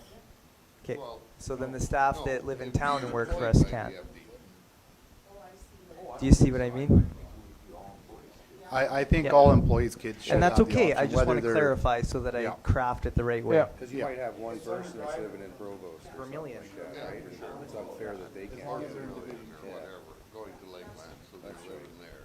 That's right. Okay. So, and then all of council to review it. Okay, so employees, children, Spouses. and spouses? Well, that's the way the other one was opened up to. There's no age group. Yeah, employees, family members. And we've already. Immediate family. As per the MGA. Yeah, Employees themselves can't go take it in. No. So no summer students. Yeah, we don't want them getting hit. So So, yeah, immediate, that immediate eliminates- family, right? No, because then, I mean, God, you could, That well, I eliminates don't summer care. students. That could work towards retention and keeping them coming back and it does have Well, some. yeah, it does. It will, Need because if you're an some employee. students, That's what I was thinking, James. So you guys are just saying all Absolutely. full-time employees. You got a lot of kids out that come here to work for school, so why would you discredit them? I mean, we count on seasonal employees a lot, why wouldn't we give them the same benefit as somebody else? Yeah, and she will be included with the way that they work. So your parent, or your wife and your two. Just keeps adding on. No, immediate family, when we started. Okay, you got it? Everybody? Oh, okay. If you bring it back. Okay, We'll see what Neil brings up. anything else anybody wants to talk about, other before we move forward into safety manual review and proposed changes? You didn't, okay, you sent this one out, like, Okay. Okay, Okay, so yeah, this is very, very short and sweet. So obviously the title change is gonna be made. The last one we did was 2022.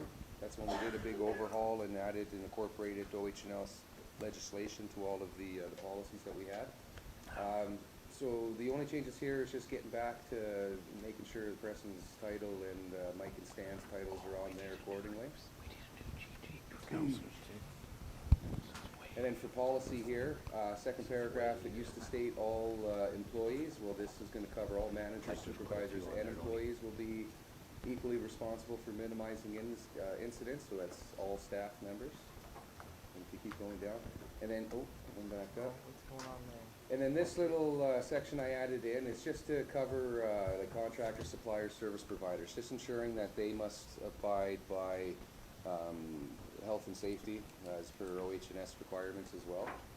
The reason why this came up is because during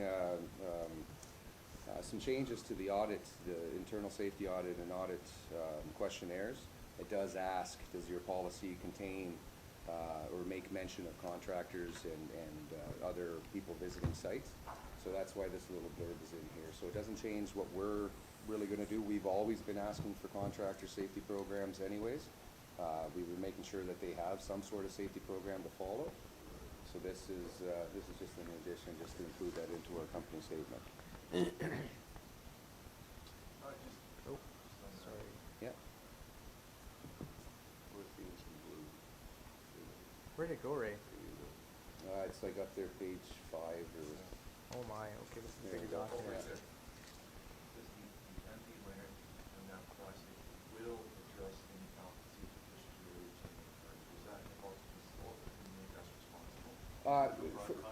If we're the prime contractor, now, if we're hiring out a prime contractor, that's covered in its own legislation, right? The prime contractors are responsible for the safety, administrating the safety to all other contractors and whatnot. This is strictly just working under us. We just amended that, take out the. Work site, yeah, we definitely can, yeah. So you want on? There you go, so that would be no confusion and better clarification. And then there's one more period there, yeah. That looks better.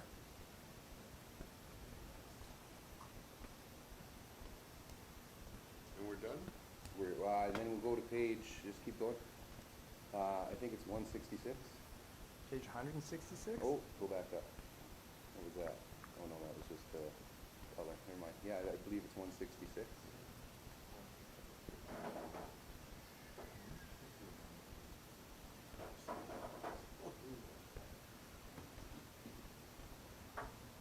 Does it go to 166? 166, yeah. Are you sure? 100%. 99%. It's over 230. 166. Oh, it jumped on me. Oh, Lord. And, nope. Little one. Nope. 167? There? This is it. Okay, so, what page Yellow. number is it?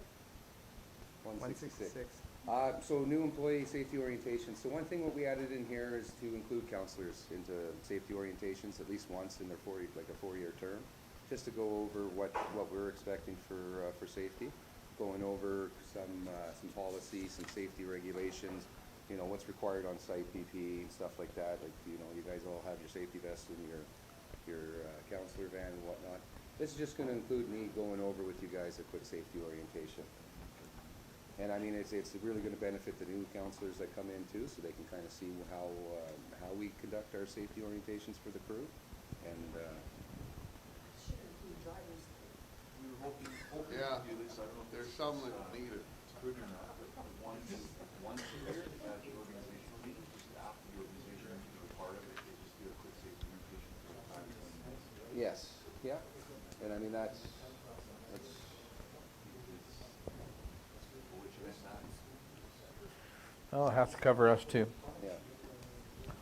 whatever we do. Well, that sounds good. 197. So are we, counselors, subject to OHS? They are, yes, and that's another reason why. Yeah, no, I didn't know whether we were or not. Yeah. If the municipal district is paying for WCB, you guys fall underneath our safety and are expected to follow safety protocols as well. So are we covered under WCB? So if I follow the parking lot. Yes, yeah. We looked that up. Considered employees, you fall under If we get hurt at work? Then you're covered through the MD's WCB, correct? Oh. Yeah, and we looked into that. This bag's throwing my chair out. Cool. Oh. We have So a is it report for just that, while we're too. at work or is it at home or what's Hurt feelings? WCB cover? Hurt feelings report, yeah. Boy, that's subjective, eh? Yeah. I read an email and I stubbed my toe and I broke my foot, now I want. I don't know. Oh, okay. That book So must be you getting pay full. mileage for it. Okay, And well, this no, one- it's good ever, I Again, guess, it's it'll be just changing, evaluated. Phone numbers and titles. And then that's it. That's all the changes for this year. Okay, Is that it, Ray? That's it, Oscar. yeah. Okay. I don't know, he said that's all the changes, so.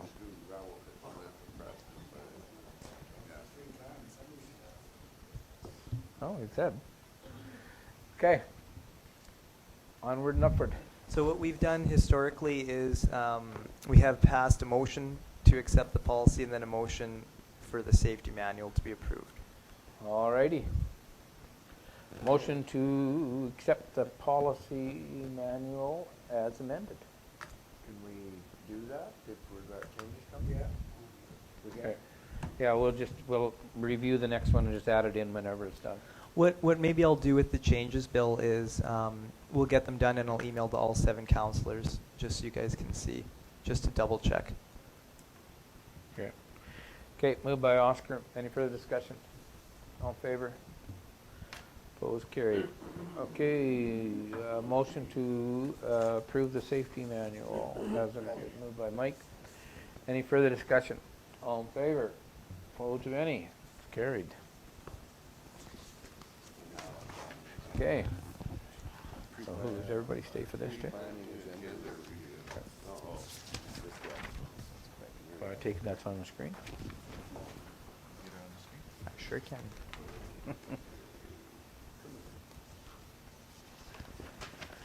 Okay, pre-planning agenda review.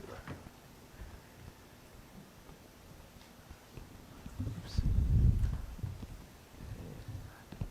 There we go. Okay.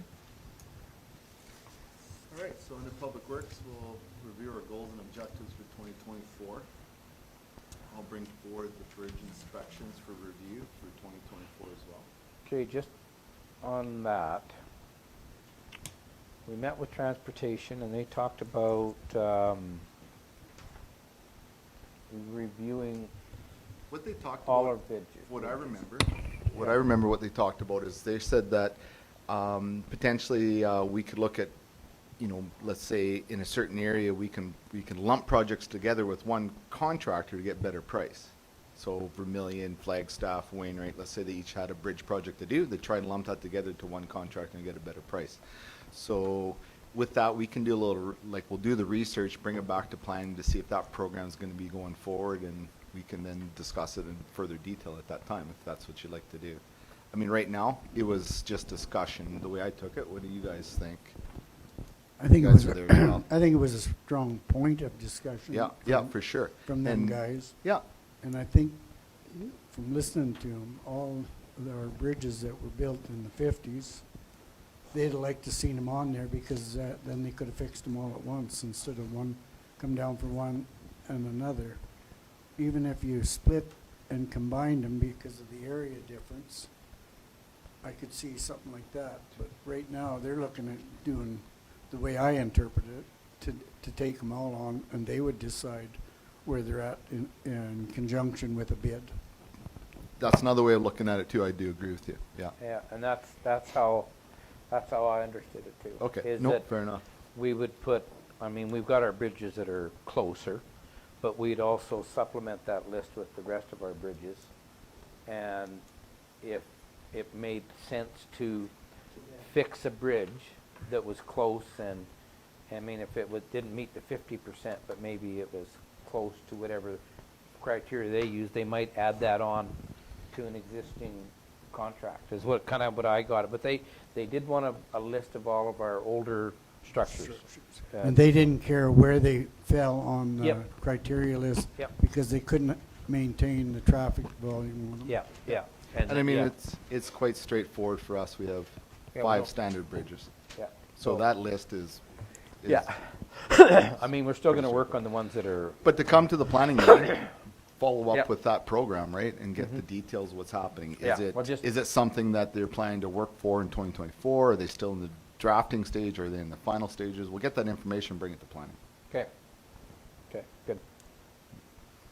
Okay, and then also have on Public Works the future gravel pit reclamation. Obviously, we're all familiar with the liabilities that we will be taking on with the gravel pits going forward. We've been really assessing what's going on out there and trying to talk about some ideas and some plans, and I'd like to bring that forward to planning in the spring here to discuss all that. And then also, just as we're kind of looking at potentially going forward with some new ideas for greater attachments and some options going forward too. There's some, I don't know, just thinking going forward that potentially, and it hasn't happened yet, but I mean, we have an agreement with Caterpillar and with John Deere. When we have a new piece of equipment breaks down, they give us a loaner. Summertime's not usually an issue. Wintertime is a big issue, and you know, if they don't have a loaner to give you, then they'll give you the cash and replacement. But I'm just looking at some options that maybe would work out for summertime and wintertime, and just bring it up to planning and present it, and just ideas to chew on. It might just be discussion, and that'd be fine, or you might like the ideas and maybe want to dig into it further. But You say attachments, what's that attachments mean? They go onto the grader. That's what an Yeah, attachment I is. realize that, but what would be different than what we've got now? Well, that would be what we would discuss at the meeting, wouldn't it? Well, if You want me to discuss it now? Haven't you got an idea now? I do. You brought the damn thing up. It's not Christmas Day. Okay, so potentially you can get a mower attachment, right? So, I mean, just going forward, if we were thinking maybe we want to supplement our fleet with another grader when one does go down and these companies potentially don't have one for loan on us, or one that'll work for loan on us, potentially we could have that available for the winter time, and then the summertime we could have that mower attachment on it, and we could look at doing our own mowing potentially going forward. Want to buy another grader? No, I'm not, and That's what I got out of that too, all that see, going and you know, around and circles. this is, yeah, I mean, this was a planning discussion, not, 5-minute well, that's- discussion, but well, whatever. we I mean, got- if you want me to strike it off, I'll knock it off right now. We got the gist of what you're saying. No, bring it up, we'll have the discussion, but we got an Probably get idea it now. knocked off, though. I see it in your eyes. Well, to sit a grader, no, I can't see it. Okay, well, let's have the discussion at the appropriate time. Let's move ahead. I'd rather buy a tractor. Hey, there's 3, Billy. You got mower attachments for that too? Under utilities, I'll bring the goals and objectives for utilities as well, Okay, so. Yeah. Okay, on the service board objectives, weed control for gravel pits. And some discussions on what we're seeing with Dr. Preston, Thompson, doing is our expectations. Our years, we found some different things out. So we're gonna bring back some options for council to consider on where we wanna take the weed control of the gravel pits. That may or may not include looking at, maybe a helicopter view of spray those piles. We don't have the ability to do it from the ground, but we're getting some costs. Motion discussion and expectations, just bringing that forward, coach is not a regulated weed, but it has, this past year, really exploded. I brought a little bit of stuff in to deal with it, but I had to try to get more, so the council direction on whether we treat that, instead of deal with it on our own allowances.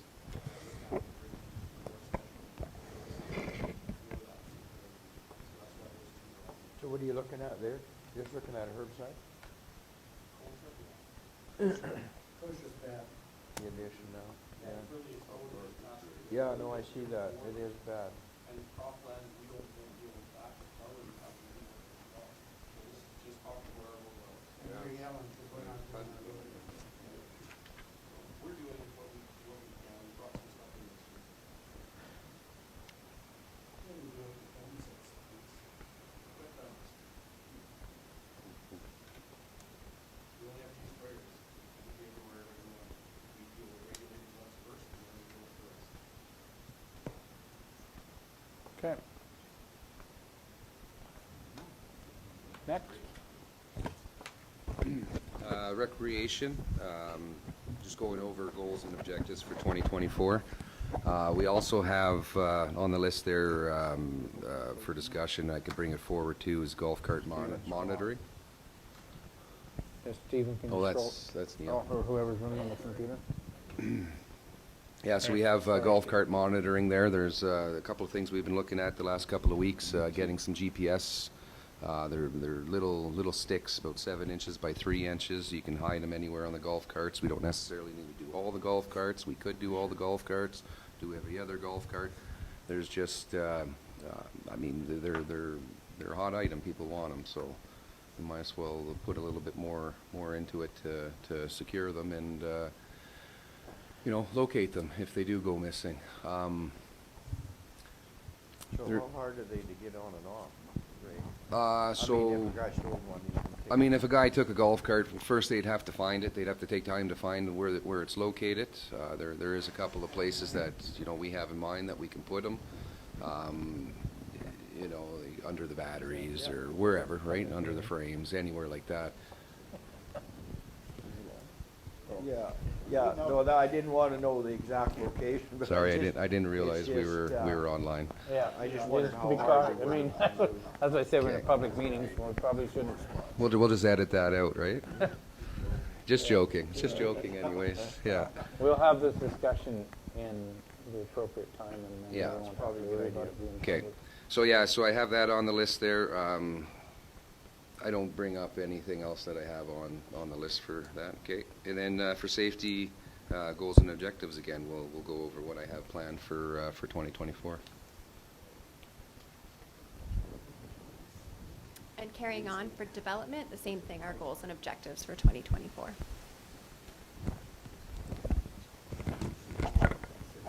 Administration and Finance review our planning action list from the last planning meeting, so we'll make sure that's up to date and reported to council. And also goals and objectives for 2024.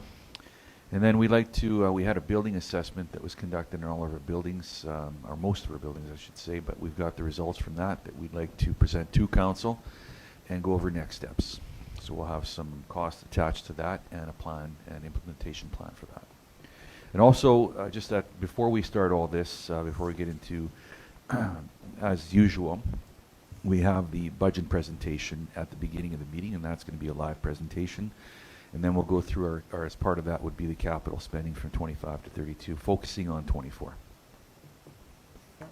And that's what administration had to go over for the planning meeting, which is, did we set a date?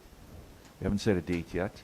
Typically, that would be probably sometimes in later April, hopefully. And if council has anything to add to that, or if something comes up after the fact, just please let us know and we can certainly add it to the list. Ray, were you going to add the pickleball court for Arm Lake, or is that at a later date?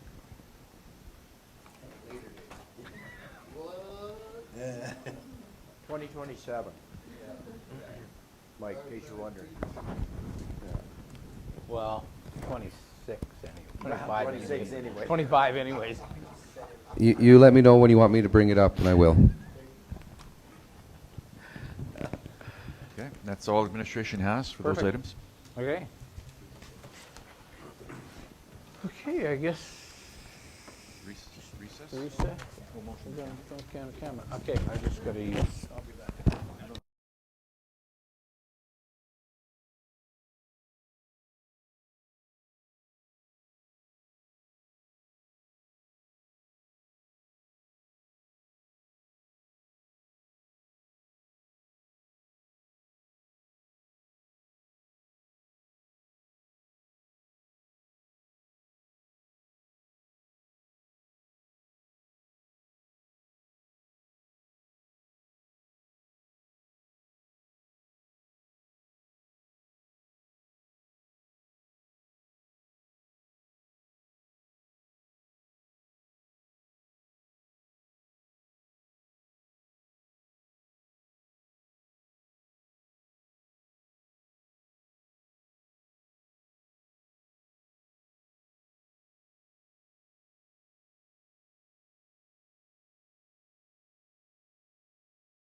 meeting back to order. Need a motion to go on camera.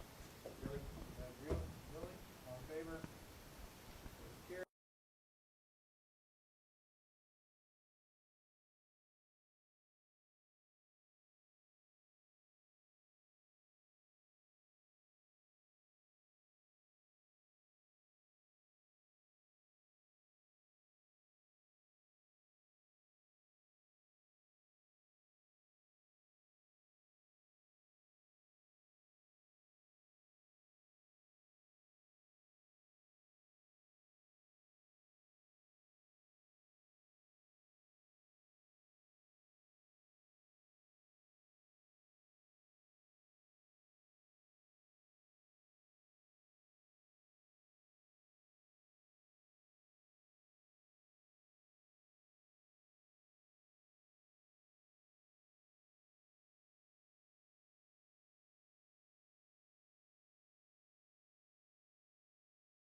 Okay, we'll have to add that to the agenda, or not. Yes.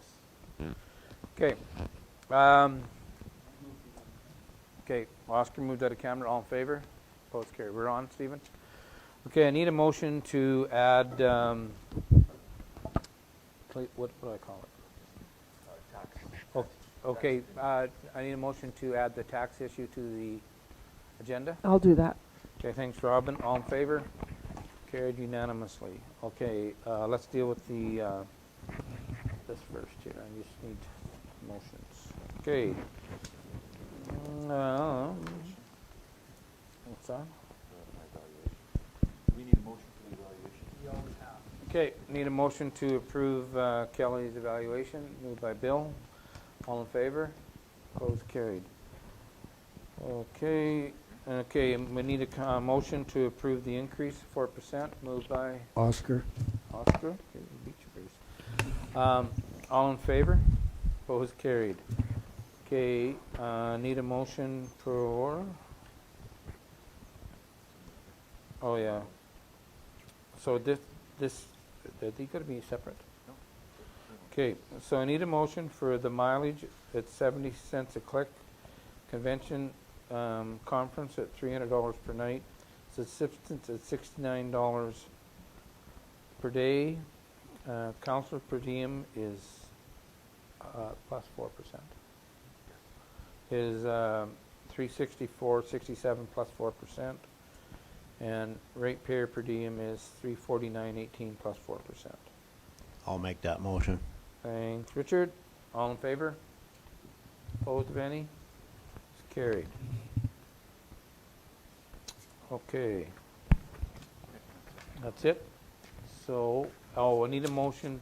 Let's do the tax agreement. Need a motion to approve the tax agreement as presented by administration. Okay, thanks, Bruce. Any further discussion? All in favor? Opposed, carried. Okay, let's recess.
call the meeting back to order. Stephen, turn the mic back on, please. Okay, are we live now? Okay, okay, we'll call back to for the meeting, and I need a motion to go on camera, please. Moved by Bruce. All in favor? Opposed?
this next motion is to approve the financial plan as presented by, as per section of, section 238 of the Act. I need a mover for that. Billy.